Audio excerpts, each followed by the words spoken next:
একটা খবর আছে। কি খবর? কাল গো মার্কেটে যাইয়া মুই 10,000 টাকার একটা জিনিস কিনছি। টাকা কষানোর প্ল্যান করছে। হুম, আরে না, কিনছি। কিনে ফেলেছিস? অলরেডি কিনে ফেলেছো? টাকা পাইলা কুতি? ওই তোমার তো এটিএম যে কার্ড আছে, তোমার মানি ব্যাগে থাকে, তুমি কালকে ওই ভুল কইরা তুমি ওই ওয়ার্ড্রপের উপরে রাখতে গেলা। মুই হেন্দে নিয়েছি, পিন নাম্বার তো জানি, টাকা উঠাইছি আর খরচ করছি। ওরে আল্লাহ, কি করেছে এ বরিশাল্লাটা? তুই এই কাজ করেছিস কেন? এতে মোর কোনো দোষ নাই, তুমি ভুল করে থুয়ে গেছো, মুই এই দেখ বানাইছি, মুই এই করে মাস চলবে কেমনে? ও মুই দেখ কি হর মুখি। না না না না না না, তুই কাজটা ঠিক করিসনি।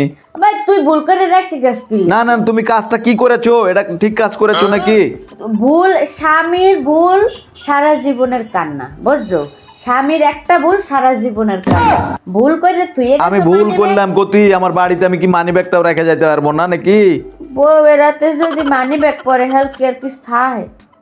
মুই একটু নিয়েছি, দেখছি যে এটিএম কার্ড, এবার ব্যাংকে লয়ে গেছি, ওই এটিএম বুথে নিয়ে ঢুকাইছি, পিন নাম্বারটা দিয়ে দেখি, ওরে আল্লাহ কত আর কি কি টাকা। আর কি কি কিনেছিস?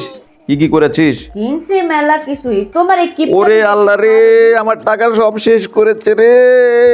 তোমার একটি ভুল সারা জীবনের কান্না, তুমি আর কান্দো সারা মাস ধরে, মোর কিছু ওরা নেই, মই দেখে না কেন ওরা ওরে, সব শেষ করে দিয়েছে এই বরিশাল্লা মেয়ে। আমার জীবনে আইসে আমার জীবনটা তছনছ করে দিছে। এখন আমার মানি ব্যাগ, আমার এটিএম কার্ড আমি কোথাও রাখতে পারি না। আমার বাসায় আমি এগুলো রাখবো না, তাহলে কই রাখবো আমি?